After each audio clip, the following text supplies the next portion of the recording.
Okay, so this should be a completely finished page here. I'm going to read through our poem.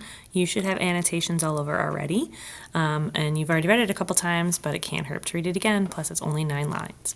So, Nothing Gold Can Stay by Robert Frost. Nature's first green is gold, her hardest hue to hold. Her early leaf's a flower, but only so an hour. Then leaf subsides to leaf, so Eden sank to grief. Dawn goes down to day, nothing gold can stay. So again, we have looked at this poem, or you should have looked at this poem, for the majority of class already. You hopefully have spent a few minutes already going through and seeing if you can find any instances of figurative language that you might know, that you've looked and examined some of maybe the meanings of each line. It's only 9 lines and it's pretty simplistic.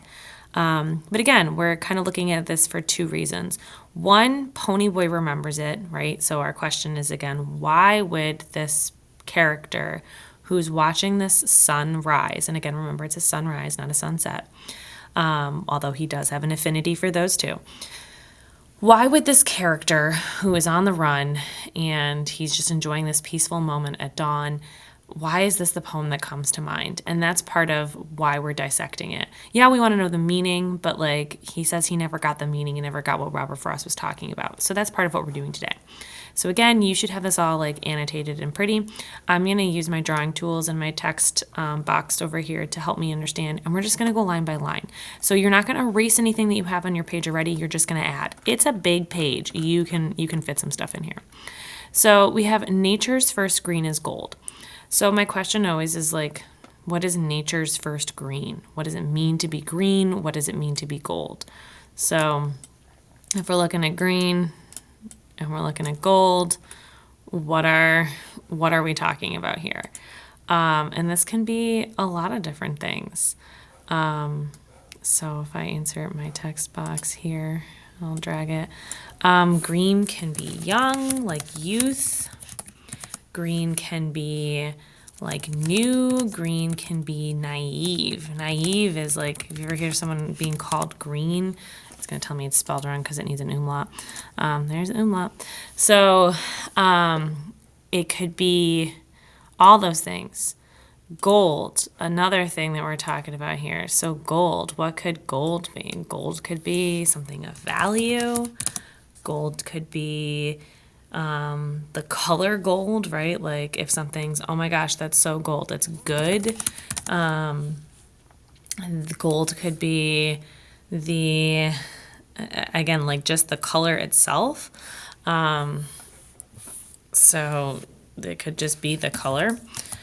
If we look at this from a literal sense, what is nature's first green? Like if we're talking from like I said, literally, what is nature's first green? If I'm saying like, what is green? What is new? And so this is where we are trying to figure out, again, that line by line, what could be nature's first green? So this might get you think, just kind of some background. Robert Frost is a poet from Vermont. Well, I don't know that he actually is from there. He definitely lived there for most of his life. And he really liked nature. Most of his poems are about nature. Another famous poem of his is The Road Not Taken, and people often misconstrue it. This one's pretty simple. So I'm just going to show you an image, or images. This is Forsythia. Okay, and I want you to kind of look at the trees and foliage in the background of these pictures. And hopefully you're noticing what I noticed, which is pink forsythia. No one's getting pink forsythia. Which is that there's not a lot of leaves on the trees in the background. There's not a lot of growth on these things. So hopefully what you're seeing is that, on this one in particular, what season is it with these images? It's spring. Forsythia is one of the first things to bloom in the spring. Much like daffodils. So nature's first green, right? The first thing that comes out, and they bloom first, by the way. So most of the year they are not in bloom. They are the first thing that blooms. So it looks kind of like this. Most of the year they look exactly like this. But the first thing they do in the spring, in like late March, is they bloom. They bloom first and then their blossoms fall out and you get this foliage. And it's not exactly it's not exactly a crazy leaf where you're like, oh, wow, that's cool. But the first thing they do is they bloom. They bloom this gold color. So her first green is gold, could in fact just be referencing spring, right? Because think of like that late March, mid-March, when things start to warm up and the grass starts to get really green and there's this new growth, right? So it's new and young and it's gold. So it could be spring. We go to the next line. Her hardest hue to hold. Now, I know that last year not all of us did a ton with, I don't want that, sorry. Not a ton with poetry, but this is the repetition of beginning consonant sounds. Her hardest hue hold. H, h, h. That is called alliteration when we repeat beginning consonant sounds. Let's see if we can change that to blue. So that's called alliteration, which is helpful here. So her hardest hue to hold. Then my next question for you is going to be, who the heck is her? Who are we talking about? Her. So hopefully you've paused and thought about this. Who could her be? Like, I don't know a lot of hers in nature, but it's going to be Mother Nature. That's who we're referring to. Her is our hardest hue to hold. Hopefully my color coding here is helping, right? The alliteration is the HHH, and then the her is Mother Nature. If we are saying that, is Mother Nature real? I'm pausing here for effect. Mother Nature is not real. So in fact, we are giving Mother Nature some human characteristics, so then that's also going to be some personification.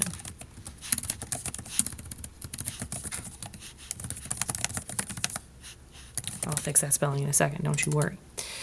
Personification. So we have personified Mother Nature, and she should be capitalized because she's a proper noun. So her hardest hue to hold. You may have had the question of what is hue? Because I know that I did. I was like, what in the heck is a hue? Well, a hue is a kind of shade of a color. That's a very, I guess, simplistic version of that definition, but essentially like a shade of color. So think of that. Again, in spring, if I go back to my image of my forsythia doesn't last very long. In fact, if we get a warm day, those blossoms will drop immediately. They like cold weather. So if we get a few days in the 40s, they'll last for some time. But if you get like we've had the last few years of like, this heat wave, it is not there for long, right? This color does not stay in nature very long. It is a hard color to see. Well, see in nature. Daffodils, forsythia, those spring flowers, tulips even, they disappear quickly. So her hardest hue to hold. So far we have nature's first green is gold, possibly a reference to spring. We're talking about something that's green, young, new. Gold could be a value, could be spring. And if we keep that going, we're talking Mother Nature. So again, there's that personification. It's her hardest hue to hold. So it's a shade of color she doesn't really keep. Her early leaf's a flower. That kind of works with our personification, right? Her early leaf's a flower. And I just told you that her early leaf is a flower because, this actually really fits that because the first leaf is exactly a flower. But only so an hour. So this one's interesting because do you think it's really an hour? And I'm going to argue it's not an hour, right? The flowers don't last just an hour. This is an example of what we would call hyperbole, an extreme exaggeration. So he's exaggerating our speaker, our person. He's saying it's short-lived. But think in terms of the concept of time. Like, does spring last forever? No. Does it last an hour? Not an hour. But you get the idea that it's quick. So our speaker is trying to say, like, hey, this is not a long thing. Note that I'm referring to speaker instead of narrator. I don't know that Frost is speaking from his own first-person perspective, and there's no narrators in poems. We call them speakers. So, fun facts. So the speaker, is saying, like, this is short-lived. Then leaf subsides to leaf. So we've kind of skipped in some seasons here. I would infer, based if I continue this season idea, that once we get past leaves and we get into flowers and we get into green stuff, we're talking summer, right? So perhaps we have gone to summer. And then we have this idea that leaves are subsiding to other leaves. I'm going to go back to orange here. So subside means to give way to, meaning sub means under. So kind of like fall, as in falling to the ground. So we can also think autumn here. So first we started with nature's first green is gold. It's spring. It's a hard hue to hold, right? So it doesn't last very long. And so soon we are into summer. And this doesn't last very long either. And now we have one leaf going to another leaf. And so Eden sank to grief. So my question for you again would be, who is Eden? Because that is capitalized. So first of all, can a place, because this is a place, sink to grief? Again, I'm pausing for effect here. No, a place cannot. So we have personification again. And I'm missing letters. So we have personification again. And then when we get into this next piece, so Eden sank to grief, we are talking about the Garden of Eden. So in case you weren't aware. So let me give you a brief history of the Garden of Eden. And this is a very oversimplified example. So we are talking biblical times. We are talking the book of Genesis if you are into the Bible. So this is of the Christian faith. Eden is the garden. It's paradise. God has created Adam and Eve, and this is where they are to live. And essentially, it's supposed to be perfect, wonderful, blah, blah, blah. Again, oversimplification of the story. And in this overly perfect place, Adam and Eve have one rule from God, and he says, please don't eat from my tree of knowledge. And they're like, yeah. And essentially, in this agreement, it's kind of like anytime your mom tells you not to do something, there's temptation, right? Well, why doesn't he want me to eat from that tree of knowledge? Adam is very firm on this whole no eating from tree of knowledge. Don't eat the fruit, don't eat the fruit. And Eve's kind of like, yeah, cool. Then there's a serpent, which is the embodiment of Satan, temptation. There's a whole, again, oversimplification of the story. So essentially, you know the rest. Eve eats from the fruit from the tree of knowledge. And yes, it is fruit. That is an Aramaic mistranslation. People often think it's apple, but it's not. Language is super cool, folks. So fruit is eaten and consumed by both Eve and then Adam, because Eve's like, see, nothing happened. And then God casts them out of Eden because he says, this is my one rule. Bye. Right? Original sin. Okay, so why would Eden sink to grief? Well, she's sad if she's a place because there's no one there. And so she's desolate and empty. And when things are sad and empty in my season thing I got going on here, right? I'm continuing with my seasons. If she's sad and she's sinking to grief, what season is it? Well, you ever look outside in the winter? It's gross. It's barren. It is empty, much like Eden, right? Because there's no people in it. So dawn goes down today, which there's some more alliteration here. Right, we have dawn, down, day. But also, it is the best play on words. Think of it. Does dawn go down? No, it does not. It rises, right? The dawn rises. But when dawn is gone, it is today, right? Like, ha ha ha. Again, words are cool, kids. So I have always loved this line because I think it's a great play on words. If you don't appreciate it, you don't appreciate it. But yes, dawn goes down today. But also, if we go back with this whole symbolism piece here, right, all of these are symbols, right? So each of these pieces symbolizes something else. The green symbolizes something. The gold symbolizes something. Her symbolizes something. Only so an hour, we're symbolizing all this passage of time, right? So leaves are subsiding to other leaves. Eden is sinking to grief. Dawn is going down today. It's not really going down. It's just becoming day. So we're continuing with this. If you've ever seen those sped up like time-lapse videos of like the sun's going up, the sun's going down, the sun's going up, the sun's going down. That's kind of what he's emphasizing here. And so finally we have this line of nothing gold can stay. And if we go back to this meaning of gold, we could take this figuratively of that value of good, of color, or we could think about it in terms of the goodness, right? Think of all the things. This entire poem keeps emphasizing this passage of time, that things cannot last. So nothing gold can stay really emphasizes this idea that nothing lasts forever.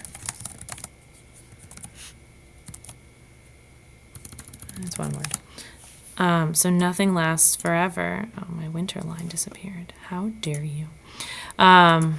So gold could be the good. Gold could be the value. Gold could be this color. Gold could be a lot of different things. But ultimately, if our entire poem keeps this motif, this reoccurring idea that time is only, it's fleeting. Time cannot last. It's only so an hour. It's only so a second. It's that time-lapse video. So nothing lasts forever is our big thing at the end, is that nothing gold can stay. And that is our poem. So then our question becomes again, why does Ponyboy think of this poem when he's seeing the sunrise? It is beautiful, it is wonderful. Is it because he acknowledges the fleeting beauty of it? Is there something in his subconscious telling him that this you being trapped at this church is only temporary? I don't know. You have to decide. Make sure you turn your passport in.